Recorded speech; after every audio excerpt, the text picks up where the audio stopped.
చూడండి మన భారతదేశం యువత ఏం చేస్తున్నారో మీకు చూపిస్తాను. ఓకే, చూడండి. ఎదవముండా ఒకడు పనికిరాని వేస్ట్ గా. ఫస్ట్ ఎంత అన్ఫెయిర్ అండ్ ఇల్లాజికల్ ఆర్గ్యుమెంట్ రా ఇది.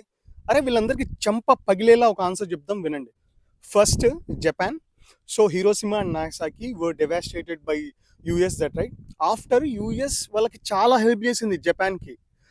మ్యానుఫ్యాక్చరింగ్ని ఇంట్రడ్యూస్ చేసింది, ఎకానమీని రీబిల్డ్ చేసింది, ఫైనాన్షియల్గా చాలా సపోర్ట్ ఇచ్చింది, కన్స్ట్రక్షన్స్ చేసింది, టెక్నాలజీని ఇంట్రడ్యూస్ చేసింది. అక్కడన్న యూత్కు ఒక్కటే పని అప్పుడు వెళ్ళడం, డైలీ వెళ్ళడం, చదువుకోవడం, ఇన్నోవేటివ్గా ఆలోచించి ఏదైనా క్రియేట్ చేయడం.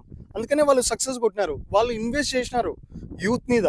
And second China is cheap labour country in 1940s రా.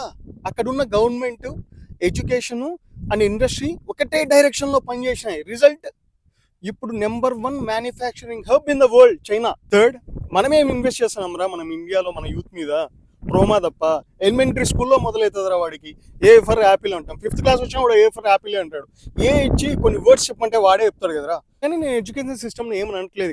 ఇక్కడ ఒక స్టూడెంట్గా పుట్టి సక్సెస్ కొట్టాలంటే చాలా కష్టం అని చెప్తున్నాను. ఎందుకంటే ఇక్కడ పొలిటికల్ ఫ్రాడ్స్ ఉంటాయి, కార్పొరేట్ ట్రాప్స్ ఉంటాయి. వీటన్నిటిని తట్టుకొని నిలబడి ఇన్నోవేటివ్గా ఆలోచించి ఒక స్టూడెంట్ అనేది సర్వైవ్ అవ్వడం చాలా కష్టం. ఎందుకంటే ఇన్నోవేషన్ అనేది మనకు బుక్స్లో ఉంటుంది కానీ ప్రాక్టికల్గా ఉండదు ఇక్కడ.